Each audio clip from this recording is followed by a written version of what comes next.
കൃഷ്ണ മുകുന്ദ ഗോവിന്ദ ജനാർദ്ദന.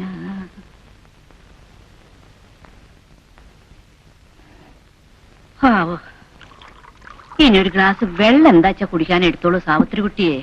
സമയം അയച്ചാൽ അമ്മയ്ക്ക് കഞ്ഞിയെടുക്കാം. ഇപ്പൊ ഒരു ഗ്ലാസ് കാപ്പി വെള്ളം മതി എന്റെ കുട്ടിയെ. കഞ്ഞിക്കൊക്കെ കുറച്ചുകൂടെ കഴിയട്ടെ.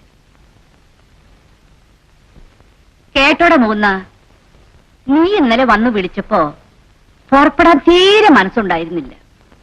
ഓരോ തവണയും നീ വിളിക്കുമ്പോ വരണില്ല എന്നല്ലേ ഞാൻ പറയാറുള്ളത്. എന്നാ പിന്നെ ആ വ്യസനവും പരാതിയും തീർക്കാൻ കുറച്ചു ദിവസം ഇവിടെ നിന്നിട്ട് പോവാന്നാ കരുതി. എനിക്ക് നിങ്ങളുടെ പട്ടണവും പരിഷ്കാരവും പതിവൊക്കെ ഉണ്ടല്ലോ, ഒന്നും അങ്ങോട്ട് പറ്റില്ല. ആ നാലുകെട്ടും നടുമുറ്റവും താളവും അതാ അമ്മയുടെ ശീലം. പക്ഷേ ഉണ്ടല്ലോ, ഇവിടെ വന്നപ്പോ ഇവിടത്തെ ഒരു സമ്പ്രദായവും ചുറ്റുപാടും എനിക്കങ്ങ് ഇഷ്ടായിരിക്കുന്നു.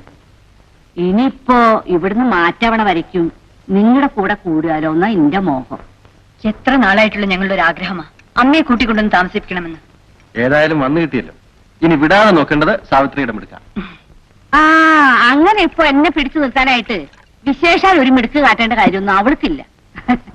6-7 കൊല്ലായിട്ട് ഞാൻ കാണുന്നതല്ലേ. അത്രയ്ക്ക് വകതിരിവില്ലാത്ത ഒരുത്തിയെ എന്റെ മരുമകളായിട്ട് കൂട്ടാൻ ഞാൻ സമ്മതിക്കോടെ പോകുന്ന. ആ ജാനകി വരൂ. എന്താ ജാനകി? ആശുപത്രി പോകുന്നതിന് മുമ്പ് നാണോപ്പയ്ക്കൊന്ന് കാണണമെന്ന് പറഞ്ഞു. എന്താ കുട്ടി വിശേഷിച്ച്? പശുവിന്റെ കാര്യം വല്ലതും ചോദിക്കാനാവും. ഓപ്പയ്ക്ക് എന്താ സുഖമില്ലാഞ്ഞിട്ടാ? അതിനിപ്പോ മൃഗ ഡോക്ടറല്ലേ, മനുഷ്യന്റെ രോഗത്തെ കുറിച്ച് വല്ലത് ഇവനറിയോ?